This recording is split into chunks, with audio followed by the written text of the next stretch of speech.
And a quick summary of this reading of the biblical narrative is we start with Israel enslaved under Egypt, and they cry out to God to save them. And then through Moses, God liberates them from slavery in Egypt, takes them to Mount Sinai, gives them commandments to be a special, different kind of nation that exists to bless all the other nations, a tribe that blesses all the other tribes and takes care of one another and takes care especially of the poor and the oppressed and maintains justice.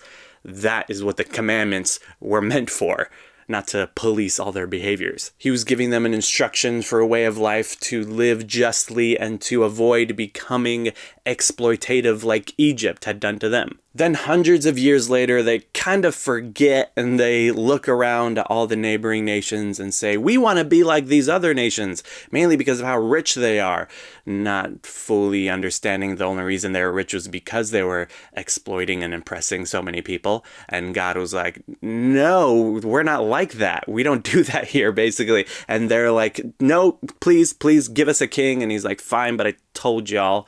And then they get King Saul, then King David, then King Solomon, who has a temple built for God using slaves.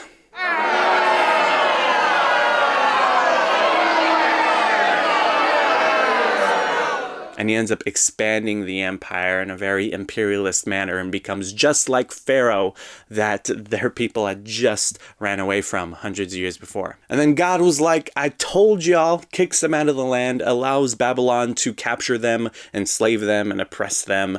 And all the prophetic books take place before, during, and after this exile. First, the prophets saying, hey, guys, remember we're supposed to take care of the poor and maintain justice.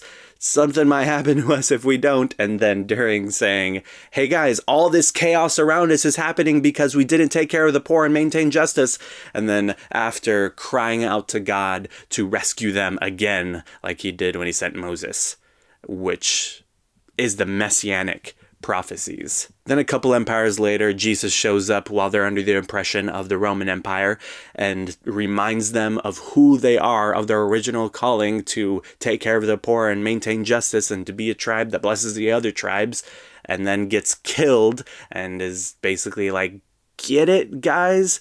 Cool. Try again. Peace out. That's the entire Bible.